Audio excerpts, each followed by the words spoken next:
ইসরায়েলের প্রধানমন্ত্রী বেনিয়ামিন নেতানিয়াহুর বিরুদ্ধে গ্রেফতারি পরোয়ানা জারি করেছে আন্তর্জাতিক অপরাধ আদালত আইসিসি। বৃহস্পতিবার আদালত সূত্রের বরাতে এই সকল তথ্য জানায় ব্রিটিশ সংবাদ মাধ্যম বিবিসি।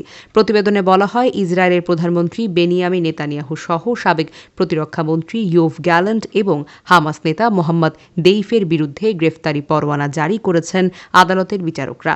তাদের বিরুদ্ধে যুদ্ধাপরাধের অভিযোগ আনা হয়েছে। আদালতের এক বিবৃতিতে বলা হয়েছে, গত মে মাসে গ্রেফতারি পরোয়ানা জারির বিরুদ্ধে চ্যালেঞ্জ করে আপিল করে ইসরায়েল। এতে ওই সময় আদেশটি স্থগিত করা হয়। দীর্ঘ শুনানি শেষে একটি প্রাক বিচারক চেম্বার আদালতে নিজস্ব এখতিয়ারে ইসরায়েলের চ্যালেঞ্জ প্রত্যাখ্যান করে। এরপর নেতানিয়াহু, ইয়োভ গ্যালেন্ট এবং দেইফকে গ্রেফতার করে আদালতে হাজিরের নির্দেশ দেওয়া হয়। মোহাম্মদ দেইফের বিরুদ্ধে পরোয়ানা জারি করা হলে তাকে জীবিত থাকা নিয়ে সন্দেহ রয়েছে, কারণ ইসরায়েলি সামরিক বাহিনী বলছে জুলাই মাসে গাজা একটি বিমান হামলায় তিনি নিহত হয়েছেন। তবে তার নিহতের দলিলিক প্রমাণ এখনও পর্যন্ত আদালতে নেই। তাই আদালতের চোখে দেইফ এখনও জীবিত এবং যুদ্ধাপরাধের আসামি।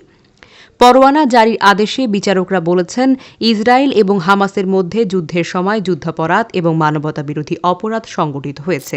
এই তিন ব্যক্তির এই অপরাধের দায় বহন করার যুক্তিসঙ্গত কারণ রয়েছে।